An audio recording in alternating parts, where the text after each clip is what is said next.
un blanc immaculé. Elle conquit des cœurs sensibles à sa beauté. Elle est depuis cette heure symbole de pureté. Elle a orné le trône et les sceptres royaux, des écus, des icônes et combien de drapeaux. Elle a rallié la cour des princes héritiers. Elle est depuis ce jour signe de majesté. Elle a flotté au vent sur des champs de bataille où des agonisants se tenaient les entrailles. C'est au prix de leur sang répandu par l'épée qu'elle est depuis ce temps emblème de liberté. Elle a franchi des mers aux mâts des caravelles. Elle a peuplé des terres et dressé des hôtels. Elle a fondé des villes sous le signe de la croix, car elle est, paraît-il, l'étendard de la foi. Elle a perdu des guerres et chanté des victoires. Elle a eu ses misères et ses heures de gloire.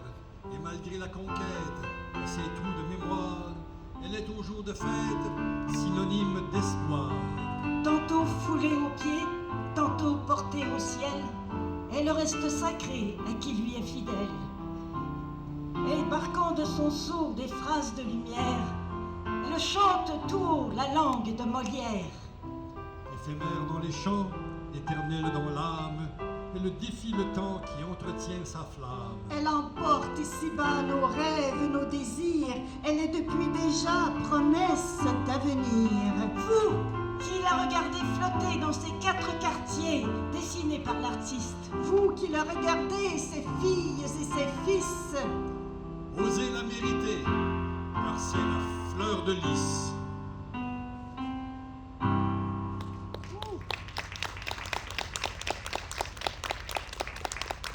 Bienvenue à ce spectacle qui fait l'histoire de l'Outaouais. Aujourd'hui, on fusionne le slam de poésie à la musique et à de la narration historique. Et le slam, c'est un art de la parole par lequel on déclame de courts textes avec émotion. Je vous présente mes partenaires, Diane Bouchard, marionnettiste bien connue, lauréate du concours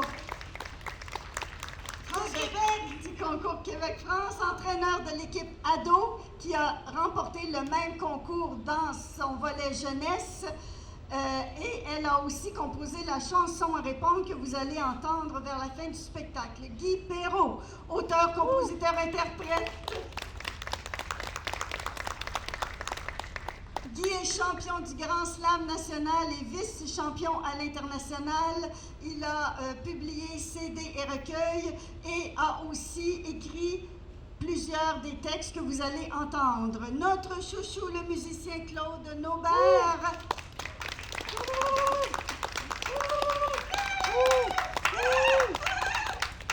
Qui a signé une 50aine d'environnements sonores. Il a aussi écrit pour Radio-Canada, écrit ou plutôt composé pour Radio-Canada, l'Office national du film. Il a aussi été membre de la comédie musicale Cats. On est tellement contents qu'il nous batte la mesure. Et moi-même, Lounat, je suis docteur en géohistoire et slameur. Et depuis 6 ans maintenant, je donne des spectacles semblables à celui-ci pour la ville de Gatineau. Je remercie donc chaleureusement le service du patrimoine de la ville ainsi que l'entente de développement culturel du Québec. Alors, merci. On a ouvert ce spectacle avec un poème intitulé « La fleur de lys ». La fleur de lys, c'est un symbole qui remonte à la nuit des temps. On le retrouve, par exemple, sur des fresques de l'Égypte ancienne. Et il s'est retrouvé sur notre drapeau à partir de 1948. Champlain, lorsqu'il a planté son drapeau, avait associé ce symbole, avait associé le symbole de la fleur de lys à celui de la croix qui a été plantée dans un sol qui était habité par des populations autochtones qui vivaient libres et autonomes. Donc, aujourd'hui, nous sommes en territoire Anishinaabe, territoire ancestral, territoire aussi dit algonquin, et la région avec cette particularité que différentes communautés s'y rencontraient pour tenir des foires. Ainsi, on venait du sud par la rivière Rideau, du nord par la rivière Gatineau, de l'ouest et de l'est par la rivière des Outaouais. Et les fouilles archéologiques ont révélé des objets, par exemple, comme des hameçons de cuivre natif, dont le cuivre provenait non pas d'ici, mais des Grands Lacs. On a aussi retrouvé du pollen de maïs. Le maïs est apparu au Mexique. Et s'il s'est rendu jusqu'à nous, c'est qu'il existait, avant l'arrivée des Européens, un vaste réseau d'échanges par lequel les communautés autochtones s'échangeaient différentes denrées. Donc, quand Champlain arrive dans la région, d'abord, il remarque effectivement que des femmes cultivaient le maïs. Et comme la spécialité régionale ici était la fourrure, eh bien, c'est tout naturellement et très rapidement que le commerce de fourrure va s'installer. Et avec ce commerce, il y a tout un mode de vie que ça entraîne et Diane va nous en faire un récit.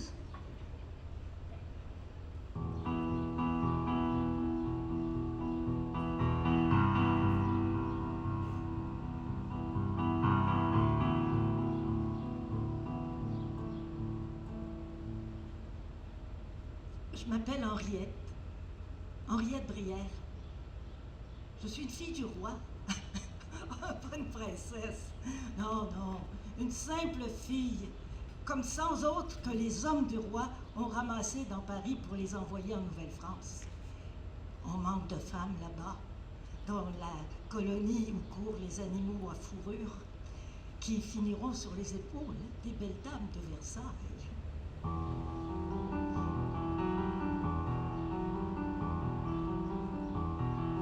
Après des semaines interminables de navigation, sur une caravelle remplie à craquer de marchandises, de bétail et de filles comme moi, je suis finalement débarquée au quai de Québec, où plein d'hommes nous reluquaient.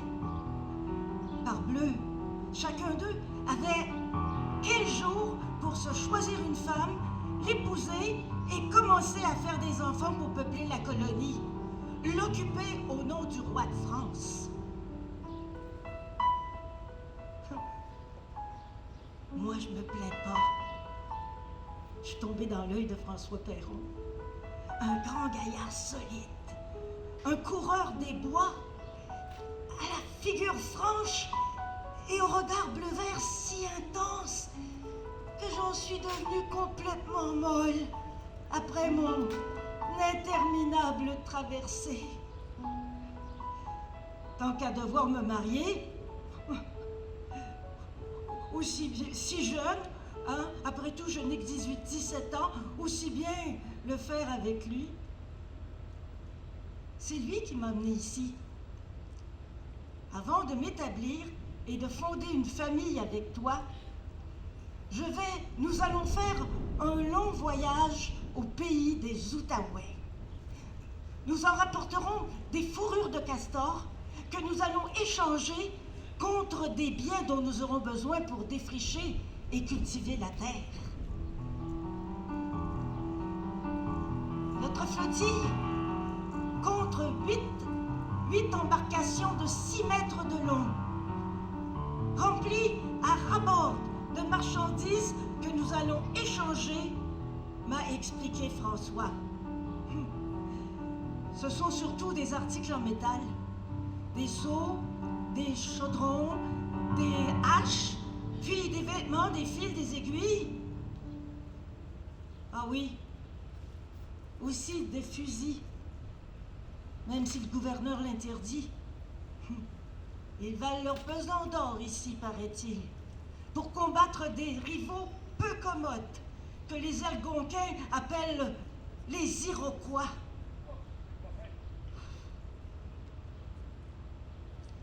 Et puis, tout ça, ça pèse lourd, réuni en ballots de 40 kilos, qu'il faut transporter sur notre dos quand la rivière n'est pas navigable.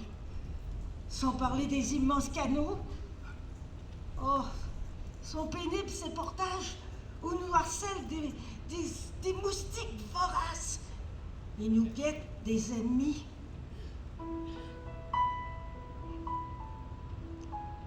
Ce soir, nous sommes couchés à un endroit d'où j'entends le grondement d'une chute que j'ai aperçue de loin. Je l'imagine grandiose. Je frissonne dans la nuit, malgré la présence de François, qui ronfle déjà, bercé par ses rêves de coureur des bois. Tout à coup, je regrette l'absence des Algonquins qui nous accompagnaient. Pourtant, ils m'intimident depuis que nous les avons embarqués à l'embouchure de la grande rivière, Kitchissippi, dans leur langue. Ils sont si différents, si fiers, si secrets,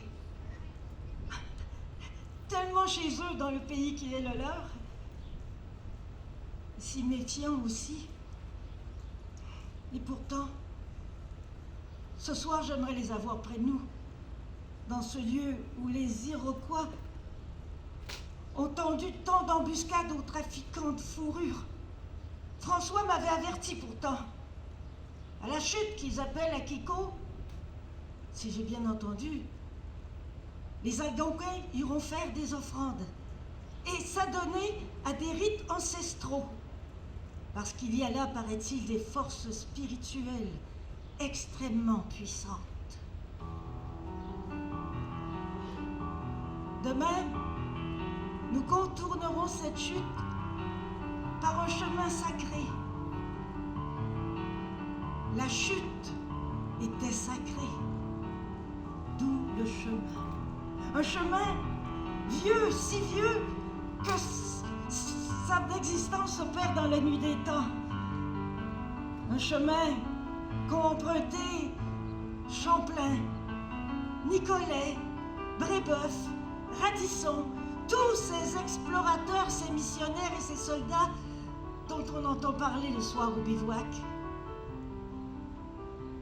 Ce chemin, vous aussi allez l'emprunter. Et il sera alors couvert d'asphalte, bondé de voitures et bordé d'édifices que je ne peux même pas m'imaginer. Ce chemin, vous l'appellerez la promenade du portage.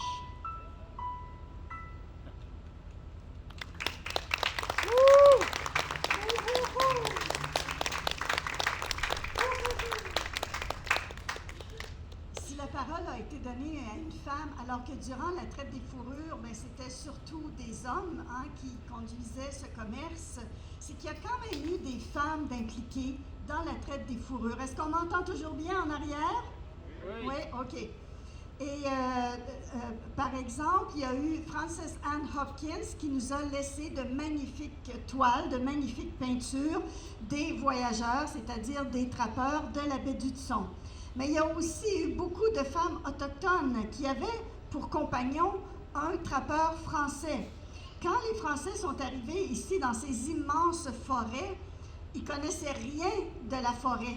C'était vraiment terra incognita pour la majorité d'entre eux. Alors d'avoir une compagne autochtone, ça leur permettait d'avoir quelqu'un qui leur montrait les bons sentiers à emprunter, la bonne façon d'installer les pièges, la bonne façon de traiter les peaux. Et en plus, elle faisait des activités dévolues aux femmes, tandis que monsieur pouvait soit continuer à installer ses pièges ou à refaire ses forces. Durant le régime anglais, les femmes vont s'impliquer encore davantage. Il y a cette métisse qui était la petite fille d'un chef autochtone, Marguerite Madeleine Nesquet-Marceau. Elle épouse un trappeur français, le trappeur Joseph Laframboise, et tous les deux deviennent très prospères. Malheureusement, Joseph décède alors qu'elle n'a que 26 ans. Qu'à cela ne tienne, elle va partir de leur domaine près des Grands Lacs, emprunter la rivière des Outaouais, passer non loin d'ici, se rendre jusqu'au poste de la Chine, qui était un des postes principaux, et là, elle est inscrite sur le registre officiel des agents de traite de fourrure.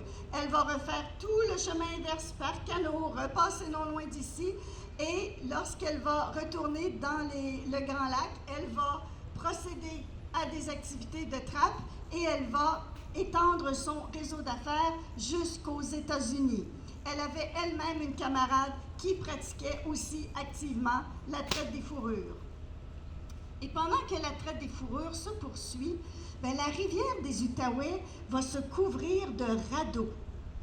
Pourquoi des radeaux? Parce qu'on amorce le commerce du bois à partir de 1806 avec l'arrivée des premiers colons qui s'étaient installés en 1800. Maintenant, si c'est facile de manœuvrer des canaux dans des rapides ou de les porter pour contourner des chutes, des radeaux, c'est une toute autre paire de manches. Et là, Guy va nous raconter les péripéties que cette époque de la cour à bois va entraîner.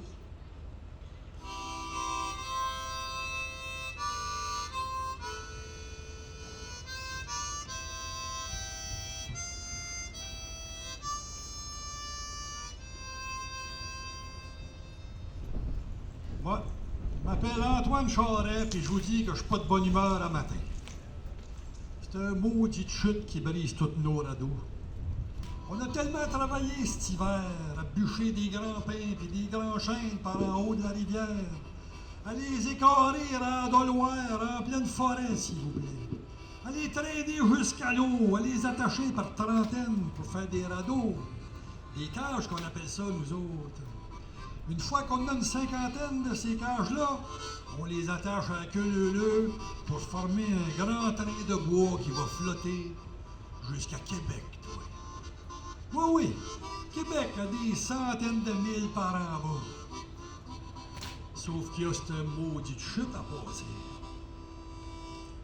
Alors remarquez que si la chute n'était pas là, on ne serait pas là, nous autres non plus. Après tout, c'est à cause d'elle que le patron s'est installé ici. Le patron, c'est Philémon Wright, le fondateur de la place. C'est la chute qui fait marcher son moulin à bois puis sa forge. C'est l'eau qui fait tourner ses machines. S'il n'y avait pas de chute, il n'y aurait pas de village ici de pantoute, puis vous ne seriez pas là pour m'entendre. Et notre train de bois ne serait pas tout démantibulé matin. Quand on arrive par en haut, il faut détacher les radeaux puis les laisser aller d'un par un dans le glissoir à Tibérius, qui est bien trop à pic quant à moi. Qu'est-ce que vous pensez qui arrive, vous autres? Tout pète, voyons donc! Les cages se cognent contre les roches, les billes revolent dans tous les sens. Faut toutes les récupérer avec nos grandes gaffes, puis recouper le bout de toutes celles qui ont fendu, parce qu'on peut pas les vendre comme ça! Après, on refait nos radeaux, on reforme le train de bois avant de continuer. Misère que c'est de l'ouvrage. En tous les cas, à partir de là, c'est pas un pique-nique non plus. Moi, ça fait bien des fois que je descends à Québec sur les trains de bois de Philémon Wright. Je vous dis qu'on arrache par bout. Surtout au rapide du Long-Saut. On reste pris puis il faut se mouiller souvent pour se déprendre. Misère, que c'est de l'ouvrage. Mais j'aime ça, moi, cette vie-là. On vit là-dessus, nous autres, ces radeaux-là, pendant des jours et des jours et des jours. On dort même là-dessus, dans les cabanes de fortune. Il y a des cabanes de fortune, puis même à la Belle Étoile, s'il faut. C'est plaisant quand les eaux sont calmes. On regarde défiler les berges de cette belle grande rivière des Outaouais.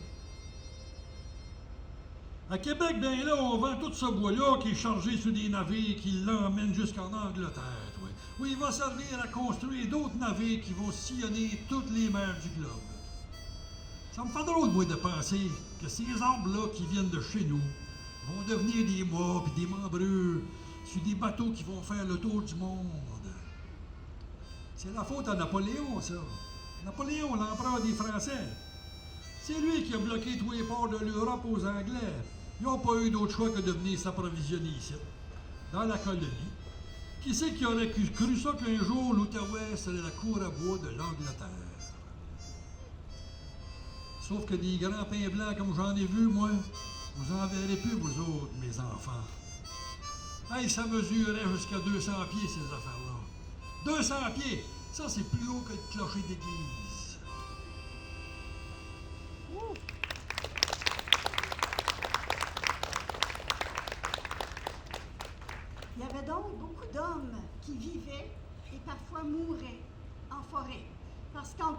bûcherons, ben, il y avait les draveurs, les cageux, les rafman, il y avait des mesureurs, des contremaîtres, des cuisiniers, des assistants cuisiniers, des éclaireurs et ainsi de suite. Donc, la majorité des femmes se retrouvaient seules à gérer leur grande maisonnée, le commerce, la ferme ou toute autre entreprise. Et avec le temps, les femmes vont s'impliquer de plus en plus dans la communauté outaouaise. Et voici, pour toutes ces femmes que notre histoire a trop longtemps invisibilisées, voici Matrimoine.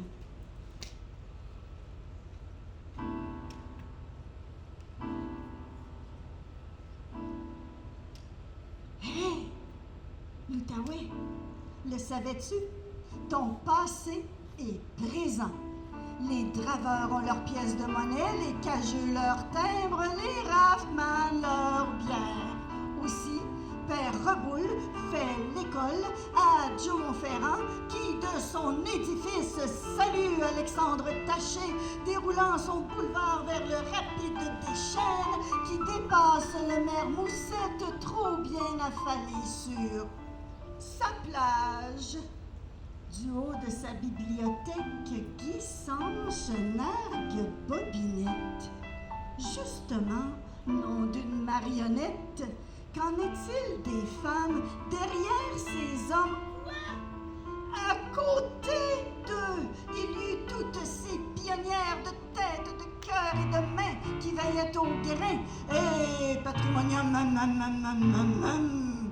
quand ton petit moineau patriarcal admire ces matriarches qui ont enfanté, habillé, éduqué dans de si étroites maisons, aujourd'hui remplacées par un viril portage en 4 faces, toi, effaçant en moins de 4 temps toute portée féminine. Pour bâtir ce château qui est devenu Gatineau, il y eut toutes ces fermières, infirmières, femmes d'affaires, religieuses, empaqueteuses, institutrices, directrices. Où sont leurs noms? Boulevard des Allumettières. Exception, bien pensé. Mieux que ça, le Jean des Prés, dont le pseudonyme masculin cache si bien Laurette Larocque. Qui se souvient de Claire-C. Séguin, batelière, Rosemonde Desjardins, musicienne, Yvette Naubert, romancière, ces dames qui comptent pour 50% de notre histoire, ne méritent-elles pas 50% de notre mémoire? À toutes ces aînées, précieuses comme j'aime, montrons tangiblement qu'on les aime, devenons fans des femmes, sculptons leur vie trimée dure, exposons leurs planches à laver les larmes, élevons sur un piédestal leur pas céleste et surtout, changeons de legs pour qu'enfin patrimoine rime en toute égalité avec Matrimoine.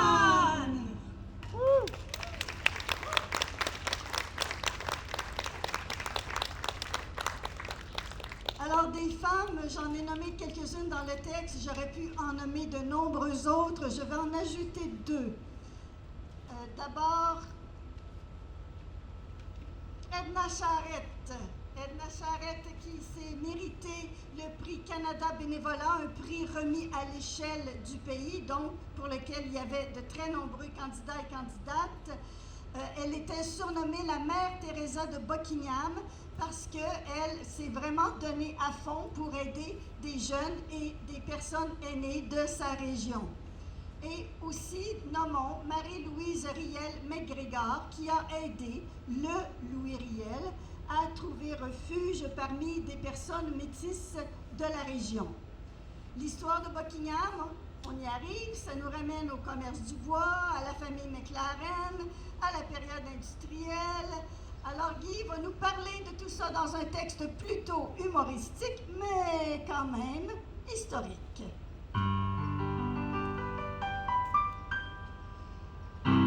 Le mâle, le roi et le jambon. Buckingham. commun.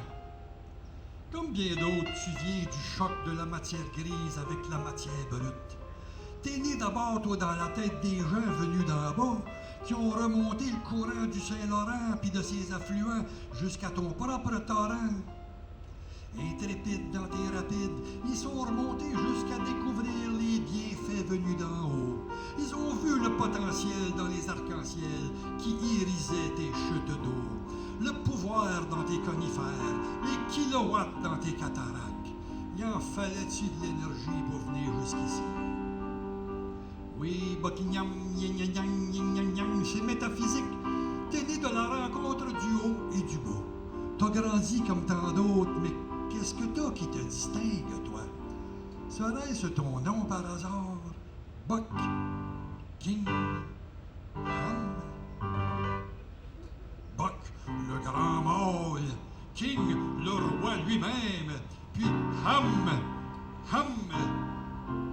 le jambon. Le mâle, le roi, le jambon. Qu'est-ce qu'il fait là, lui? En écoute. Alors, Buckingham, tu as l'énergie du mâle à panache, la majesté du roi de la hache, et le je sais pas quoi du jambon. On verra bien. Non, mais il en fallait-il de l'énergie, mon petit Buck, pour venir jusqu'ici t'arnacher la tienne, qui déboulait en courant depuis 15 000 ans, les sauts, les chutes, les escarpements de la vieille Wabausipi, le nom de ta rivière avant qu'on la traduise au fil du temps. Y en fallait-tu du vouloir pour négocier tes méandres et tes remous, escalader ton échine précambrienne moulue par les glaciers? Y en fallait-tu de l'espoir pour planter des graines dans ton limon, de Baltimore jusqu'à Masson? Y en fallait-tu du cran pour t'éventrer le bouclier jusqu'aux veines de graphite et de phosphate et de mica et de feldspath? On trouve les rimes où elles sont.